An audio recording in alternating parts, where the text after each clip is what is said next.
ಗುರುಭ್ಯೋ ನಮಃ. ಎಲ್ಲರಿಗೂ ನಿಮ್ಮ ವೆಂಕಟೇಶ್ ಗುರುಜಿಯ ನಮಸ್ಕಾರ.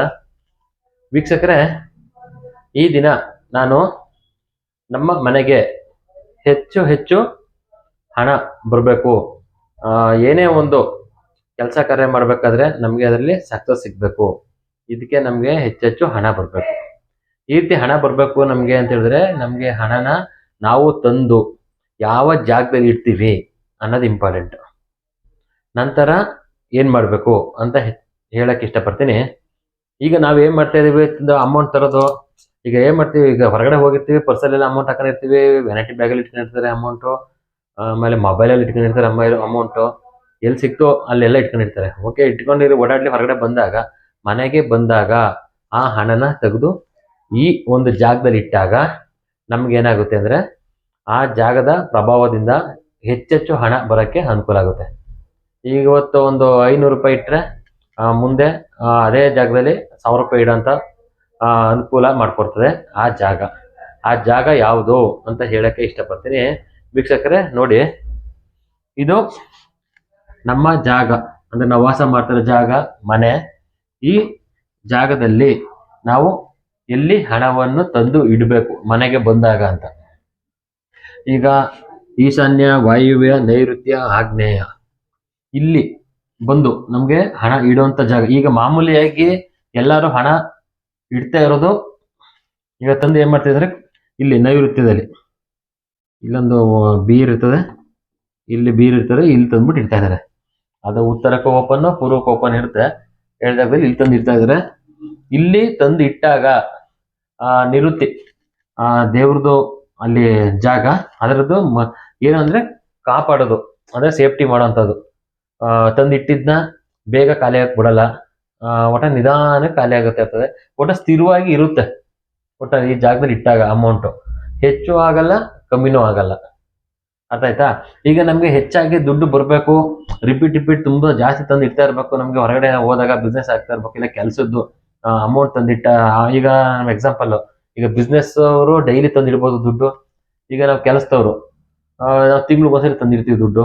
ಏನು ಮಾಡೋದಾಗ ಅಂತ ಹೇಳಿದ್ರೆ, ಇಲ್ಲಿ ತಿಂಗ್ಳಿಗೆ ಒಂದ್ಸರಿ ನೀವು 1ನೇ ತಾರೀಕು ಸಂಬಳ ಆಯ್ತದೋ, 2ನೇ ತಾರೀಕು ಸಂಬಳ ಆಗುತ್ತೋ, 5ನೇ ತಾರೀಕು ಸಂಬಳ ಆಗುತ್ತೋ, ನಿಮ್ಗೆ ಯಾವಾಗ ಸಂಬಳ ಆಗುತ್ತೆ ಸಂಬಳ ದಿನ ತಂದು ನಾವು ಹೇಳಿದ ದಿಕ್ಕಿನಲ್ಲಿ ದುಡ್ಡು ಇಟ್ಟಾಗ ನಮ್ಗೇನಾಗುತ್ತೆ, ಆ ಜಾಗದ ಮಹಿಮೆಯಿಂದ ಇವತ್ತೊಂದು 10,000 ಸಂಬಳ ತಗೋತಾ ಇರೋರು ಒಂದು ನೆಕ್ಸ್ಟ್ ಇಯರು, ಇದೊಂದು 6 ತಿಂಗಳಿಗೂ 3 ತಿಂಗಳಿಗೂ 12,000 ಆಗ್ಬೋದು, 15,000 ಆಗ್ಬೋದು, ಇಲ್ಲ ಒಂದು 2-3 ವರ್ಷದಲ್ಲಿ 20,000 ಸಂಬಳ ತಗೋಬಹುದು. ಜಾಸ್ತಿ ದುಡ್ಡು ತಂದು ಇಡಕ್ಕೆ ಅನುಕೂಲ ಮಾಡ್ಕೊಡ್ತದೆ ಅದು. ಇಲ್ಲ ಇನ್ಯಾವುದೋ ರೂಪದಿಂದ ಕೆಲಸ ಮಾಡಿ ಹೆಚ್ಚು ದುಡ್ಡು ತಂದು ಕೊಡೋಕ್ಕೆ ಅನುಕೂಲ ಮಾಡ್ಕೊಡ್ತದೆ. ನೋಡಿ, ಈಗ ನಮಗೆ ಉತ್ತರದ ಮಧ್ಯಭಾಗ ಬಂದು ಲಕ್ಷ್ಮೀ ಸ್ಥಾನ, ಅಂದ್ರೆ ನಾವೀಗ ಅಲ್ಲೂ ದುಡ್ಡು ಇಡ್ಬೋದು, ಎಂತ ಸಮಸ್ಯೆ ಏನಿಲ್ಲ. ಆಯ್ತಾ? ಅಲ್ಲಿ ನಮಗೆ ದುಡ್ಡು ಬರುವಂಥದ್ದು ಜಾಗ. ಆ ಜಾಗದಲ್ಲಿ ನಾವು ಬಾರೋದು ವಸ್ತುಗಳನ್ನ ಈ ರೀತಿ ಏನು ಇಡಬಾರ್ದು. ಎದುರುಗಡೆ ಒಂದು ಮರನ ಇಟ್ಬಿಡೋದು, ತೆಂಗಿನ ಮರ ನೆಡೋದು, ಅಡಿಕೆ ಗಿಡ ನೆಡೋದು, ಯಾವ್ದಾದ್ರು ಒಂದು ಹೂವಿನ ಗಿಡ ನೆಟ್ಬಿಟ್ಟು ದೊಡ್ಡದ ಬೆಳೆದು ಕವರ್ ಆಗ್ಬಿಟ್ರೆ ಅದು ಕಷ್ಟ. ಏನಂತ ಹೇಳಿದ್ರೆ, ನಮಗೆ ಈ ಭಾಗದಲ್ಲಿ ಬಂದು ಕ್ಲೀನ್ ಆಗಿ ನೀಟಾಗಿರ್ಬೇಕು. ಹೂವಿನ ಗಿಡ ಬೆಳೆದ್ರೂ 1 ಅಡಿ 2 ಅಡಿ, ನಮ್ಗೆ ಒಂದು 3-4 ಅಡಿ ಒಳಗಡೆ ಇರ್ಬೇಕು ಹೂವಿನ ಗಿಡ, ಅಲ್ಲಿ ಕಟ್ ಮಾಡ್ಕೊಬೇಕು. ನಮ್ಗೆ ವಾಯುವ್ಯ ಮೂಲೆ ವೆರಿ ಇಂಪಾರ್ಟೆಂಟ್, ತಿಳ್ಕೊಳ್ಳಿ. ವಾಯುವ್ಯ ಮೂಲೆಯಲ್ಲಿ ತಂದು ನಾವು ದುಡ್ಡ ಇಡ್ತಾ ಇದ್ರೆ ಅದು ನಮ್ಗೆ ಹೆಚ್ಚೆಚ್ಚು ದುಡ್ಡು ತಂದು ಇಡಕ್ಕೆ ಅನುಕೂಲ ಮಾಡ್ಕೊಡ್ತದೆ. ಈಗ ಎಕ್ಸಾಂಪಲ್, ಇದು ಈಶಾನ್ಯ ಮೂಲೆ ಬಂತು, ಇದು ವಾಯುವ್ಯಲ್ಲಿ ಬಾತ್ರೂಮ್ ಇರ್ತದೆ. ವಾಯುವ್ಯ ತಗೊಂಡಾಗ ಹೆಂಗಿಡೋದು ಅಂತ, ಹಂಗೆ ಆ ರೀತಿ ಏನಿಲ್ಲ. ಬಾತ್ರೂಮ್ ಈಗ ವಾಯುವ್ಯ ಮೂಲೆ ಅಂದ್ರೆ ಜ್ಞಾನ ಏನಾಗ್ಬಿಡ್ತದೆ ಅಂದ್ರೆ, ನಮ್ಗೆ ಬಾತ್ರೂಮ್ ಬರ್ತದೆ, ಬಾತ್ರೂಮ್ ತಗೊಂಡ ದುಡ್ಡು ಇಡೋದು ಅಂತ ಹಂಗೆ ಯೋಚನೆ ಆಗುತ್ತಲ್ವಾ. ಹಂಗೇನಿಲ್ಲ. ಈ ಈಶಾನ್ಯ ಮೂಲೆಯಲ್ಲಿ ನಮ್ಗೆ ಇಲ್ಲಿ ಗೋಡೆ, ಈ ಬಾತ್ರೂಮ್ ಈ ಕಡೆ ಬರೀ ವಾಯುವ್ಯ ಬಾತ್ರೂಮ್ ಬಂದಿರ್ತದೆ. ಇಲ್ಲಿ ಇದು ನಮ್ಗೆ ವಾಯುವ್ಯ ಮೂಲೆ.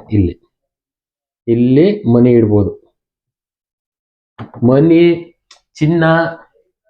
ಆಮೇಲೆ ಇನ್ನೊಂದು, ಈಗ ನಮ್ಮ ಮಕ್ಕಳುಗಳು ಓದ್ತಾ ಇರ್ತಾರೆ, ಸರ್ಟಿಫಿಕೇಟ್ಗಳು ಅವ್ರು ತೆಗೋಂಥದ್ದು. ಆಮೇಲೆ ಯಾವುದೋ ಸ್ಪೋರ್ಟ್ಸ್ ಅಲ್ಲಿ ಗೆಲ್ತಾರೆ, ಆ ಗೆಲ್ದಾಗ ಆ ಶೀಲ್ಡ್ಗಳನ್ನ ತಂದು ನಾವು ಈ ವಾಯುವ್ಯ ಮೂಲೆ ಇಟ್ಟಾಗ ಹೆಚ್ಚೆಚ್ಚು ಶೀಲ್ಡ್ಗಳನ್ನ ಗೆಲ್ಲಕ್ಕೆ, ಆಮೇಲೆ ಪುನಃ ಸ್ಪೋರ್ಟ್ಸ್ ಆಕ್ಟಿವಿಟಿಯಲ್ಲಿ ಇಂಪ್ರೂವ್ ಆಗಕ್ಕೆ, ಇದು ಪುನಃ ತರ್ಸ್ಕೊಳಕ್ಕೆ ಅನುಕೂಲ ಮಾಡ್ಕೊಡ್ತದೆ ವಾಯುವ್ಯ ಮೂಲೆ.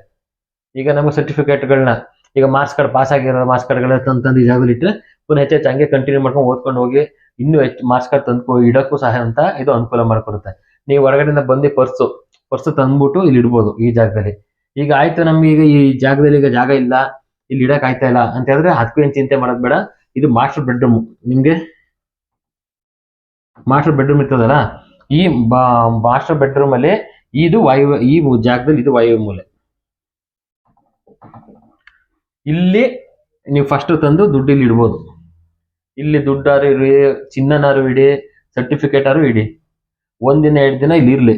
ಇದ್ಮೇಲೆ ಈಗ ಒಂದಿನ 2 ದಿನ ನಾವ್ ತಗೋಬೇಕು, ನಾಳೆ ಖರ್ಚಿರ್ತದೆ, ಇವತ್ತು ನೈಟ್ ತಂದು ನಾಳೆ ಬೆಳಗ್ಗೆ ತಗೊಂಡ್ ಹೋಗಿ 2 ದಿನ 3 ದಿನ ಹಾಗೆ 2-3 ದಿನ ಇರ್ಬೇಕು ಅಂತ ಏನಲ್ಲ, ಒಟ್ಟು ಇಡ್ಬೇಕು ನಾವು ತಂದ್ಬಿಟ್ಟು ಆ ಜಾಗದಲ್ಲಿ. ಆ ಇಟ್ಟಾಗ ಆ ಎನರ್ಜೈಸ್ಗೆ ಹೆಚ್ಚೆಚ್ಚು ಇಡಕ್ಕೆ ಅನುಕೂಲ ಮಾಡ್ಕೊಳ್ತದೆ.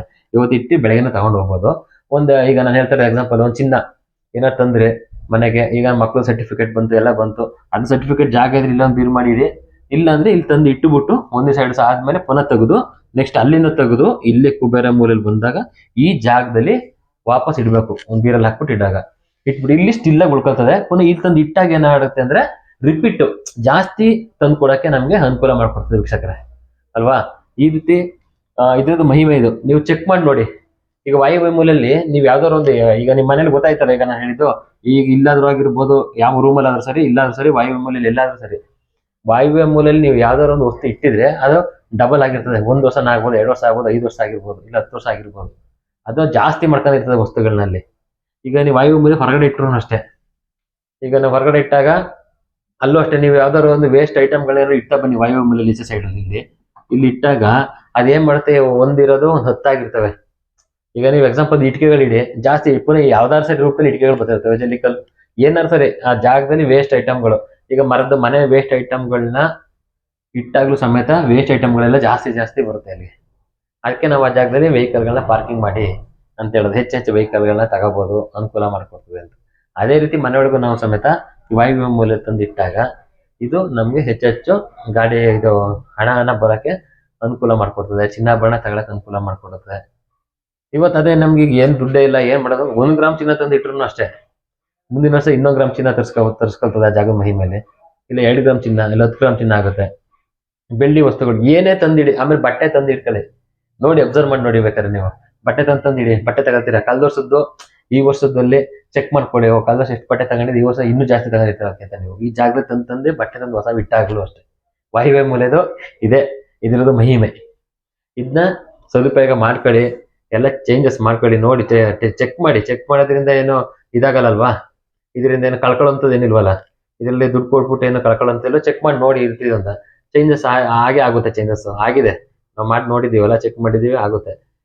ವೀಕ್ಷಕರೇ, ನನ್ನ ವಿಡಿಯೋ ನಿಮಗೆಲ್ಲ ಇಷ್ಟ ಆದರೆ ಲೈಕ್ ಮಾಡಿ ಹಾಗೂ ಶೇರ್ ಮಾಡಿ ಮತ್ತು ಸಬ್ಸ್ಕ್ರೈಬ್ ಆಗಿ ನಮ್ಮ ಚಾನಲ್ನ. ಫೇಸ್ಬುಕ್ಕಲ್ಲಿ ಫಾಲೋ ಮಾಡಿ ಅಂತ ಹೇಳಕ್ಕೆ ಇಷ್ಟಪಡ್ತೀನಿ. ಇದೇ ರೀತಿ ಉಪಯುಕ್ತ ಮಾಹಿತಿಗಳನ್ನ ಕೊಡ್ತಾ ಇರ್ತೀನಿ ನಿಮಗೆ. ನನ್ನ ಕೈಲಿ ಎಷ್ಟು ಸಾಧ್ಯನೋ ಅಷ್ಟು ಹೇಳ್ತೀನಿ. ನೋಡಿ, ನೀವು ಚೇಂಜ್ ಮಾಡ್ಕೊಳ್ಳಂಗಿದ್ರೆ ನೀವೇ ಮನೆಯಲ್ಲಿ ಚೇಂಜ್ ಮಾಡ್ಕೊಳ್ಳಿ. ಇಲ್ಲ ನಮ್ಗೆ ಏನಾದ್ರು ಬೇಕು, ನೀವೇ ಬಂದು ನೋಡಿ ಸರಿ ಮಾಡ್ಕೊಡಿ ಅಂತ ಹೇಳಿದ್ರೆ ಅದನ್ನ ನೋಡ್ತೀವಿ. ಯಾವ್ದಾದ್ರು ಮನೆ ಕಟ್ತಾ ಇದ್ರೆ ಸ್ಕೆಚ್ಗಳು ಏನಾದ್ರು ಇದ್ರೆ ಕಳಿಸಿ. ಕಟ್ಟಿದ ಮೇಲೆ ಮಾಡಿದಾಗ ಏನಾಗುತ್ತೆ ಅಂತ ಹೇಳಿದಾಗ ನಮಗೆ ಚೇಂಜ್ ಮಾಡಿಸಿ ಒಡ್ಸೋಕ್ಕೆ ನಮಗೂ ಬೇಜಾರಾಗಲ್ಲ. ಫಸ್ಟೇ ಕೊಟ್ಬಿಟ್ರೆ ನಾವು ಎಲ್ಲ ಹೇಳ್ಕೊಡ್ತೀವಿ. ನೀಲ ಡೋರ್ ಯಾವ ಕಡೆ ಇಡಬೇಕು, ಎಲ್ಲಿ ಬಿಡಬೇಕು, ಉಚ್ಚ ಸ್ಥಾನದಲ್ಲಿ, ಅದೆಲ್ಲ ಹೇಳಿ ತಿಳಿಸ್ಕೊಡ್ತೀವಿ. ಆಮೇಲೆ ಕಟ್ಟಿರೋ ಮನೆಗೂ ಸಮೇತ ಕೊಡ್ತೀವಿ, ವಾಸ್ತು ನೋಡ್ತೀವಿ. ಅದೇನು ಜಾಸ್ತಿ ನಾವು ಇದು ಕರ್ಸ್ಬಿಟ್ರೆಲ್ಲ ವರ್ಷ ಕೊಡ್ತಾರೆ ನಾವು ಹಂಗೇನು ಬರಲ್ಲ. ಮೇಜರ್ ಏನಾದ್ರು ಇದ್ರೆ ಚೇಂಜಸ್ ಹೇಳ್ತೀವಿ, ಇಲ್ಲಾಂದ್ರೆ ಸಣ್ಣ ಪುಟ್ಟದ್ದು ಅಲ್ಲೇ ಪರಿಹಾರ ಕೊಡ್ತೀವಿ. ಎಲ್ಲರಿಗೂ ಒಳ್ಳೇದಾಗ್ಲಿ. ನಮಸ್ಕಾರ.